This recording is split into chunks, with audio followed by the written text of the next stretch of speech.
Hi friends, எப்படி இருக்கீங்க? இன்றைக்கி சண்டே. இன்றைக்கி எல்லார் வீட்லேயும் சிக்கன் தான் எடுத்துருப்பீங்க. எங்கள் வீட்லேயும் நாங்கள் சிக்கன் தான் எடுத்தோம்.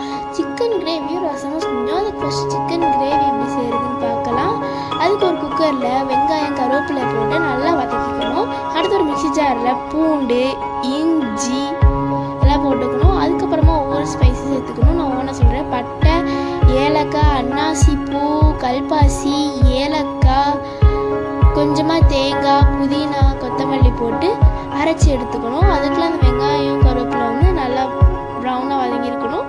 அப்புறம் நம்ம அரைச்சி வச்சுருந்த அந்த மிக்ஸையும் வந்து அந்த குக்கரில் சேர்த்து அதையும் நல்லா வந்து எண்ணெய் விடுற அளவுக்கு கிண்டி விட்டுக்கணும். அப்புறமா கடைசியாக கொஞ்சமாக மஞ்சத்தூள் போட்டு மஞ்சத்தூளையும் சேர்த்து நல்லா வந்து கிண்டி விட்டுக்கணும். அப்புறமா நம்ம கழுவி வச்சுருக்க சிக்கனை எடுத்து அதுக்கு சேர்த்துக்கணும். சிக்கனையும் சேர்த்து நல்லா வந்து கிண்டி விட்டுக்கணும். ஃபுல்லாக வந்து சிக்கன் எல்லாத்துலேயும் நல்லா ஸ்ப்ரெட் ஆகிற அளவுக்கு நல்லா வந்து கிண்டி விட்டுக்கணும். ஒரு 2 to 5 minutes எல்லாம் கிண்டி வேக விட்டு எடுத்தோம்னா நல்லா வந்து அந்த எண்ணெய் விட்டு நல்லா கிரேவியை கொஞ்சம் திக்கான கிரேவி ஸ்வீட்டாக வந்துருக்கும். அப்போ வந்து குழம்பு பொடி, உப்பு சேர்த்துக்கணும். இந்த குழம்பு பொடி எப்படி செய்யறதுன்னு தெரியணும்னா எல்லாரும் கமெண்ட் பண்ணிங்க. நாங்கள் அதுக்குன்னு தனியாக ஒரு வீடியோ போடுறோம்.